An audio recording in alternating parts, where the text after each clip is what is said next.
दोस्तों, आज फिर एक नए टॉपिक के साथ आपके सामने हाजिर हूँ। जो हम बहुत अक्सर लोगों को बात करते हुए इस्तेमाल करते हैं, पर इसकी चर्चा कभी नहीं होती। तो दोस्तों, मैं जिस विषय की बात कर रही हूँ, उसका नाम है ईगो।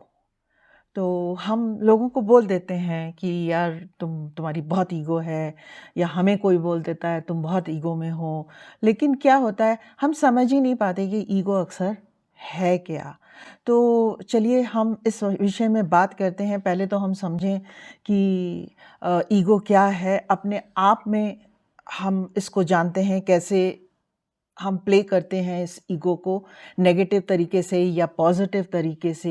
इसके क्या एस्पेक्ट्स होते हैं, और अगर ये ज़्यादा बढ़ जाती है गलत तरीके से तो कैसे डिस्ट्रक्टिव हो जाती है, और हम नेगेटिव ईगो को पॉजिटिव ईगो में कैसे बदल सकते हैं। तो दोस्तों, आज हम इस विषय पर बात करते हैं। नमस्कार दोस्तों, मैं हूँ जया कालरा और मेरे चैनल पे आपका स्वागत है। जैसा कि हम बात कर रहे हैं ईगो के ऊपर में, और हमने कहा कि चल हम ईगो को समझें, वो क्या होती है। तो ईगो एक तरह से क्या होता है, एक सेंस ऑफ सेल्फ इम्पोर्टेंस होता है, जो हमें बताता है कि हमारे अंदर का जो भाग होता है, अंदर से हम चाहते हैं कि हमें वैलिडेशन मिले, लोग हमें पहचानें, हमें रिकॉग्नाइज करें। कोई ज़रूरी नहीं है कि ईगो गलत ही हो सकती है, कोई ख़राब चीज़ नहीं है। अगर हम अपने लिए खड़े होते हैं, अपनी सक्सेस के लिए खड़े होते हैं, सही तरीके से इसको इस्तेमाल करते हैं, तो ये बहुत अच्छी चीज़ है। लेकिन जब ये बहुत ज़्यादा बढ़ जाती है और हम अपने ऊपर ज़रूरत से ज़्यादा मतलब गलत तरीके से उसको इन्फ्लेट कर लेते हैं, तब ये जो है हमारे लिए एक प्रॉब्लम खड़ा कर सकती है। या हम इसको साधारण शब्दों में अगर इसको समझना चाहें, तो ये एक मैग्नीफाइंग ग्लास की तरह है, जो हमें अपने से बड़ा दिखाता है और अपने आप को ये महसूस कराता है कि हम बहुत बड़े हैं, बहुत इम्पॉर्टेंट हैं। या फिर दूसरे शब्दों में हम कहें कि कोई आवाज़ जो हमारे दिमाग में काम करती है, जो हमें अक्सर कहती है कि मैं दूसरों से अच्छी हूँ और ज़्यादा रिकॉग्निशन को मैं मतलब डिज़र्व करती हूँ। तो ये जो सेंस ऑफ सेल्फ की जो ड्राइव है और चीज़ों को अचीव करने की, ये क्या हो सकता है कि हमें एक एरोगेंट भी बना सकता है, कि हम मतलब एक हमारे अंदर में एम्पैथी की कमी हो जाती है, हम एरोगेंस हो जाते हैं, हम सब कुछ अपने लिए ही सोचना चाहते हैं।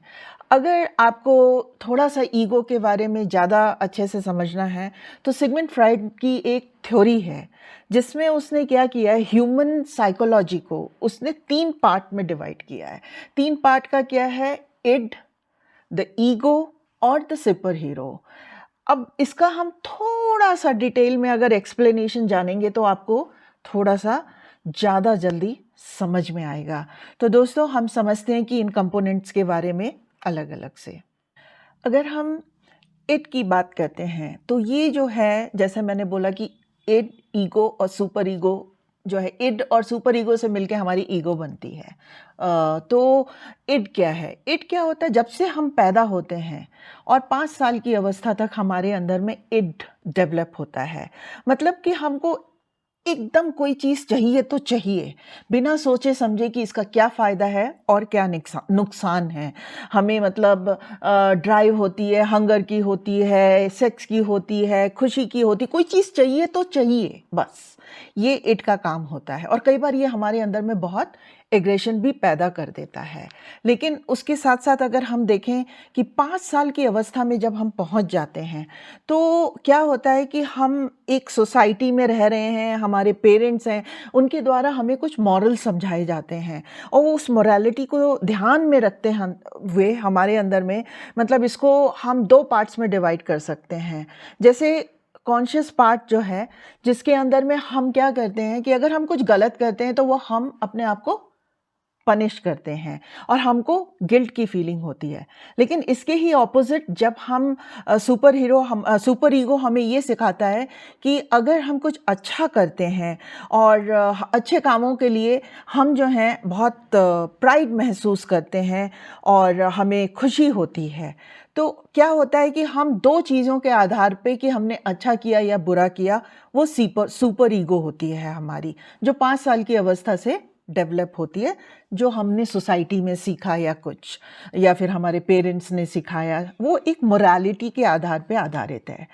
अब हमारी जो सुपर ईगो और इड है, इड जो है वो तो बस हमें चाहिए जो चाहिए, और सुपर ईगो जो है वो तो मोरालिटी के ऊपर में आधारित है। तो अब ईगो कैसे काम करती है? अब ईगो क्या करती है कि वो कोशिश करती है कि इड की जो ज़रूरतें हैं, लेकिन उनको वो देखती है कि जो रियलिटी है हमारे सामने, उसके साथ में वो कितना मैच करती है। तो ये क्या करता है कि हमें दोनों को मिला के, जो रियलिटी में है और जो हमारा कॉन्शियस माइंड जो हमें बता रहा है कि क्या सही है, क्या गलत है, सुपर ईगो, और इट जो हमें चाहता है, हमें चाहिए, उन दोनों के बीच में एक बैलेंस करता है। रियल वर्ल्ड के बीच में एक बैलेंस लेके आता है।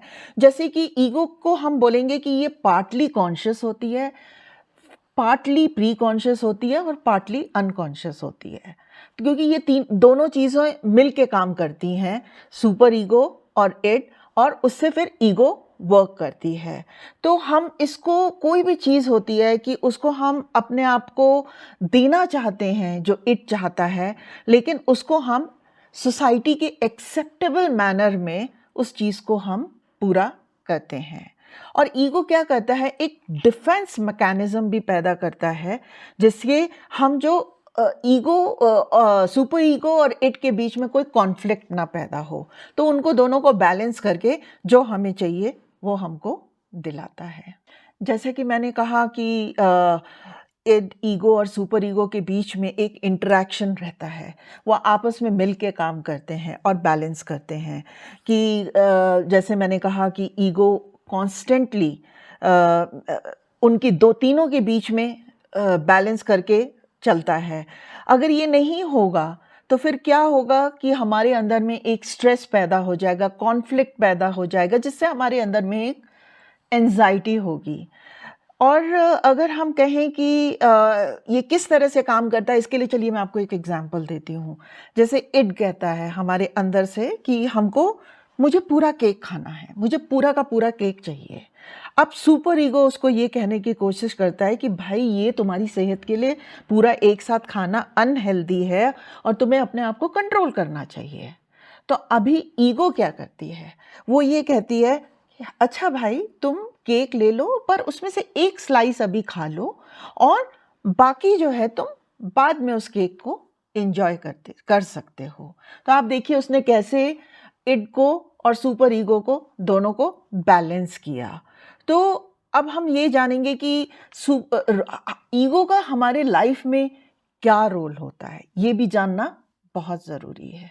जैसे कि ईगो का रोल होता है कि वो रियलिटी को टेस्ट करता है कि कैसे हम इट को सेटिस्फाई कर सकते हैं, प्रैक्टिकली सोशली उसको एक्सेप्टेबल कैसे बना सकते हैं। फिर वो एक डिफेंस मैकेनिज्म पैदा करके जो रिप्रेस करता है, और जो चीज़ें ठीक नहीं होती हैं उससे हमको प्रोटेक्ट करता है, ताकि हम एंजाइटी से बच सकें।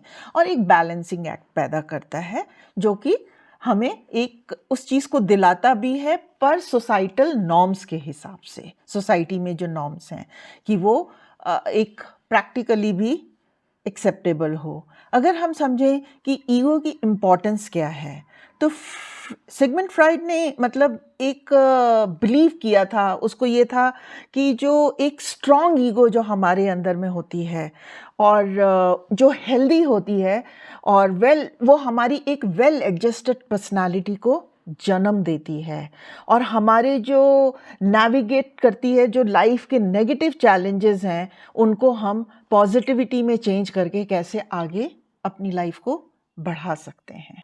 अगर क्या होता है कि हमारी इड या सुपर ईगो दोनों ही डोमिनेंट हो जाएं, मतलब सब कहीं किसी में सुपर ईगो डोमिनेंट हो जाए, किसी में इड डोमिनेंट हो जाए, तो ये एक साइकोलॉजिकल इशू बन सकता है। जैसे कि अगर इड ज़्यादा हमारे अंदर में जाग रही है, तो ज़्यादा काम कर रही है, तो हमारे अंदर एक इम्पल्सिव बिहेवियर हो जाएगा, हम कुछ भी करेंगे। और अगर हमारे अंदर में सुपर ईगो भी ज़्यादा काम करती है, तब भी प्रॉब्लम है। तब हम कुछ भी करेंगे तो वो हमारे अंदर में गिल्ट फॉर्म करेगी कि हमने ऐसा क्यों किया। तो अभी क्या है कि उससे इन दोनों ही चीज़ों से हमारे अंदर में एंजाइटी पैदा हो जाएगी। तो उसने सिगमंड फ्राइड ने एक हाईलाइट किया और बोला कि एक ईगो का एक क्रूशियल रोल है, मतलब वो दोनों को बैलेंस करके रखता है और रियलिटी में एक्सटर्नल वर्ल्ड की और हमारे अंदर की इट के अंदर में ऐसे बैलेंस करता है कि हम अच्छे से काम कर सकें। अब अगर हम बात करें कि अपने अंदर में ईगो को हम कैसे पहचानें, तो हम इस तरह से पहचान सकते हैं कि हमारे अंदर में कॉन्स्टेंटली अपने लिए एक वैलिडेशन की जब इच्छा पैदा होती है कि हमें लगता है कि दूसरे हमें अप्रूव करें, तो वो एक हमारा ईगो का पार्ट हो सकता है।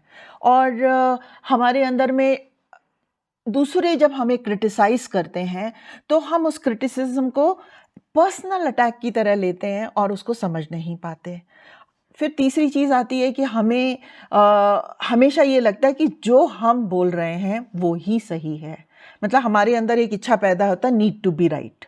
फिर क्या होता है, हम अपने आप को दूसरों से कंपेयर करते हैं और हमेशा अपने आप को दूसरों से सुपीरियर महसूस करते हैं। जैसे कि मैं आपको एग्जांपल देती हूँ कि अभी किसी आपके साथ में काम करने वाले को किसी को प्रेज़ मिली उसके काम के लिए, तो आपके अंदर में एक भावना आती है, मैं इससे अच्छा कर सकता था अगर ये काम मुझे मिला होता तो। और हम खुश नहीं होते, हम उनके बिहेवियर को वो नहीं करते और ईगो जो है हमको एक महसूस कराती है कि भाई हम उनसे ज़्यादा सुपीरियर हैं। अगर हम इस जो हमारा ये व्यवहार है या बिहेवियर है, अगर हम इसके ऊपर गौर फरमाते हैं और ये हमारे अंदर में सब जो कुछ मैंने बोला है पाया जाता है, तो हमें समझ जाना चाहिए कि हम जो हैं एक ईगो की उससे जो एक अच्छी नहीं है हमारे लिए, उससे हम प्ले कर रहे हैं। ईगो जो हमारे लिए जो होती है ना, एक दो धारी तलवार की तरह होती है। तो हम ये इसको समझेंगे कि कैसे?